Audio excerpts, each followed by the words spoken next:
Digital marketing কি এবং digital marketing কেন করব? ডিজিটাল মার্কেটিং এমন একটা প্ল্যাটফর্ম যা ডিজিটাল পদ্ধতি ব্যবহার করে যে মার্কেটিংটা করা হয় সেটাকেই ডিজিটাল মার্কেটিং বলা হয়। ডিজিটাল মার্কেটিং আমরা কেন করব? ডিজিটাল মার্কেটিং আমরা এজন্য করব, বর্তমান সময়ে জনপ্রিয় হলো মার্কেটিং। মার্কেটিং ছাড়া কিন্তু আমরা কোনো ব্যবসাকেই আমরা গ্রো করতে পারবো না বা ব্যবসাকে আমরা বৃদ্ধি করতে পারবো না। সো ডিজিটাল মার্কেটিং আমাদের প্রতিটা কাজেই বা প্রতিটা প্ল্যাটফর্মেই দরকার হয়।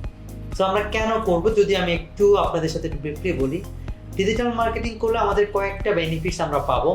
নাম্বার ওয়ান, আমরা চাইলে যদি আমাদের নিজেদের ব্যবসা থাকে, চাইলে আমরা ব্যবসা করতে পারবো, নিজেদের মার্কেটিং আমরা নিজেরাই করতে পারবো।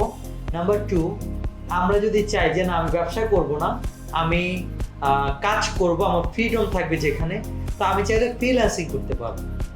নাম্বার থ্রি, আমি যদি চাই যে না আমি ফ্রিল্যান্সিংও করবো না বা আমি বিজনেসও করবো না, আমি চাচ্ছি কর্পোরেট জব করতে, তো আপনি চাইলে অ্যাজ এ ডিজিটাল মার্কেটার হিসাবে লোকাল এবং ইন্টারন্যাশনালি যে কোনো কোম্পানিতে অ্যাজ এ ডিজিটাল মার্কেটার হিসাবে আপনি চাইলে ডিজিটাল মার্কেটিং নিয়ে কাজ করতে পারবেন। সো এই তিনটা ব্যাপার নিয়ে আমরা কাজ করতে পারবো যদি আমরা ডিজিটাল মার্কেটিং সম্পর্কে জানি বা ডিজিটাল মার্কেটিং স্কিল যদি আমাদের মধ্যে থাকে, তাহলেই আমরা কাজ করতে পারবো। কাজ করে আমরা নিজেকে স্বাবলম্বী করতে পারবো।